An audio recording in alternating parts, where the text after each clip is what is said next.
What if I told you that there's more to metrics than just acceptance rate? I've seen a lot of videos here lately about DoorDash deactivating people for all sorts of metrics, that they're finding sneaky ways to get rid of drivers who are below a certain threshold on acceptance rate, for example. So I want to talk about all the metrics that we are aware of, and I'm sure there's a few out there that we're not aware of, but I'm going to start with the obvious, and that's acceptance rate, which is one that they push the most. It is the metric upon which eligibility for their awards programs is based off of. Now, I don't participate in any of their tier level programs on either DoorDash or Uber Eats because I have found that the rewards do not match the expenses that you increase on your vehicle in order to get those rewards. So basically, the juice is not worth the squeeze, as we like to say it sometimes. And my acceptance rate tends to be in the teens. Never going to qualify for any type of program, and I don't particularly care. Now, I see a lot of videos from DoorDashers lately saying that they were deactivated because their acceptance rate was too low and they found sneaky ways around it. I think they sometimes try to do that, but if they do this, because there's also another legitimate reason to do so. For example, in my case, I had a seizure a few years ago, and my driver's license, unbeknownst to myself, was suspended. Didn't notify me or anything. And because of that, DoorDash was able to eliminate me or deactivate me for a few months because it took me that long to get it reactivated, the license reinstated, and also to just have the record show that again. That the records part was the longest part. It was not even the reinstatement part. Because the state took the sweet time processing it. Thank you, Tim Walz. And because the state took so long, as far as the process of actually proving the documentation from a neurologist that I was able to legitimately drive, that took a day.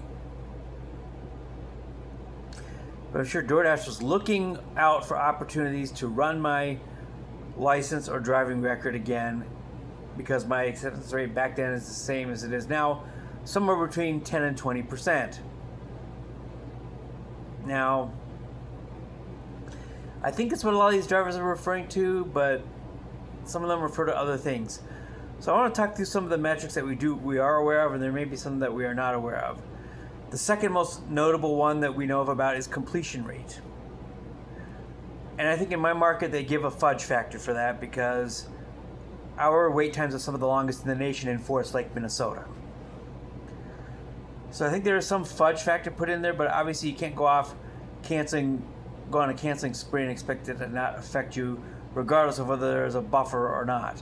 Now, the number that they look for in order to stay on the platform is 90%. You have to complete 90% or more of your orders on DoorDash in order to remain on the platform.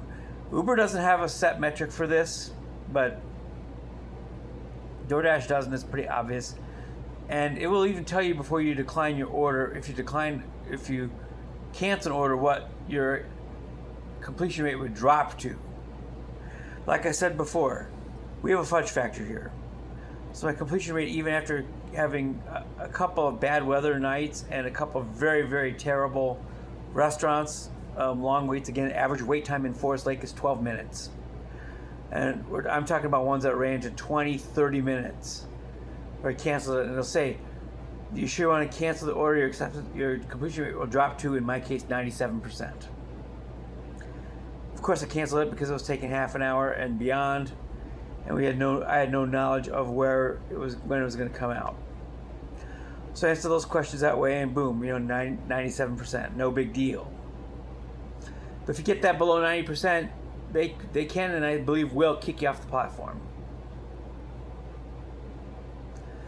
So my goal right now is just to, even with that fudge factor, I'm at 97%. I want to keep myself with enough of a cushion where if we have tragic events or whatever come up, that it can stay well above that 90%. So that's the second most common one. Another one that comes in notices but doesn't really show up on your app that often is the percentage of orders that you drop off with a picture. So your photo completion rate is another one. And from what I've seen in some of the text there, they like you to be at 80%. Now this is a challenge in my market because this is a semi-rural, ex-urban market. People act differently out here. This is not like being in the middle of Minneapolis or in the middle of St. Paul. People like to meet their drivers. It's just, that's what happens when you get out here. So I'm 30 miles from the closest of the downtowns, which is St. Paul. I'm 35 miles from downtown Minneapolis. Most of these trips take me into the countryside. And they want to, they're friendlier. They're just friendlier. It just is. And so sometimes what I'll have them do in order to keep that metric elevated is to just ask them to hold the bag for me. I'll take the picture. I just came back from a trip like that where it's just like, can you do me a favor here, buddy? Can you just, hold it so I can take a picture of the food and that you have it? Again, they have understood that 100% of the time. They don't have any problem sitting there waiting for, 20 seconds? Holding a bag of food so I can take a picture of it. I don't even get them in the picture. There's no privacy concerns if they're just sitting there holding a bag with their hand.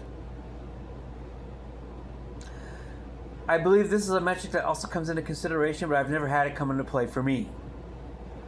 So photo drop-off is one. A slightly more important one, I think, overall is the on-time completion rate, which means that what you want to do is you want to be looking in the app.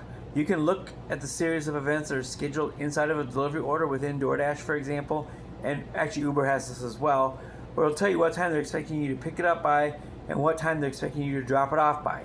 You want to hit those times as much as humanly possible, which is where multi-apping gets really stupid, if you want my honest opinion on that one. You can multi-app, but you just don't want to have odors overlapping each other, because you miss these times if you're trying to do two of them at a time. You'll miss these times in one or both orders. So what you want to do is you want to, first of all, only be working on one platform delivery at a time. You accept one, you exit the other app. Because if you multi-app and do it this way, your on-time completion rate for one or both orders is screwed up. And this is a metric that I think they definitely have considered when it comes to whether or not to deactivate you from the platform.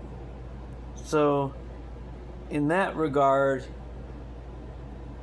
first of all, don't deliver on two orders on two platforms at the same time. The other one is hit those times. And a lot of times if you look at that, you'll know at the restaurant, if you're getting the order early from them, you'll know if you have time to wait, kind of float around and not arrive until the time that it says in the app for pickup by. In this market where we have long wait times, that is a saving grace. So if you're paying attention, and if it says that you need to pick up by 6:20 p.m. and it's 6:05 p.m., you have 15 minutes to get to the store. So if you need to make a stop, you need to go to the bathroom, go for it, because you're not going to miss that time. You're going to spend time doing something that you probably need to take care of, especially if it's bodily functions. And simultaneously, you'll hit their metric on that front. And as for obviously for drop off, that's obvious. You want to hit that time and I have found that these apps are reasonably accommodating as far as that goes. They're not going to make you speed. It's the last thing that Uber or DoorDash want you to do, is to speed to a delivery and cause an accident, because that hits their insurance. Yes, the apps do carry liability insurance for you. Now, will they fix your vehicle in case of an accident? No. But they don't want you speeding for that reason. And so there's a little bit of a buffer built into both the pickup and delivery times. So those metrics, you want to be on top of that one every time possible. If you get stuck in traffic, there isn't much you can do about that. But again, I operate in a semi-rural market. That almost never happens. Unless there's a big accident or something like that on, say, Interstate 35. If I'm using the freeway to get in and out of town to one of the neighboring towns, and there's an accident and an ensuing traffic jam, then yeah, there's nothing I can do about that. I'd like to think that they can track that on Google Maps, but I've yet to run into that situation where traffic has held me up on a delivery because I just don't live in that kind of an area. So you want to hit your on-time metrics as much as you possibly can too. So those are the big ones that I am aware of. I'm sure there's other ones that they don't tell us about, but those are the ones that I see. And they're in different parts of the app. Some of them are more prominent than others. Acceptance rate metric and completion rate metric are the two biggest ones. The other ones are kind of not even hidden, but you can find them. You know, like the photo drop-off metric, the overall on-time metric. You can find those if you look in the app far enough. But I don't have time right now to really give all the directions on that, but that's the short answer on that. So that's my little 411 on DoorDash primarily and Uber metrics. You know, you can be deactivated, I believe, if you're off on enough of those. And I don't think that it's just some random thing that it's like, oh, my acceptance rate went down to 15%, they deactivated me for no reason. Don't listen to those videos. They're a bunch of crap. So anyhow, that's my short for this one. This is a same-day taping, so it's filming up for my third episode of the day on Friday evening. I will see you folks tomorrow, and I think I will do more same-day episodes as well tomorrow. So that's it for now, and peace out, homies.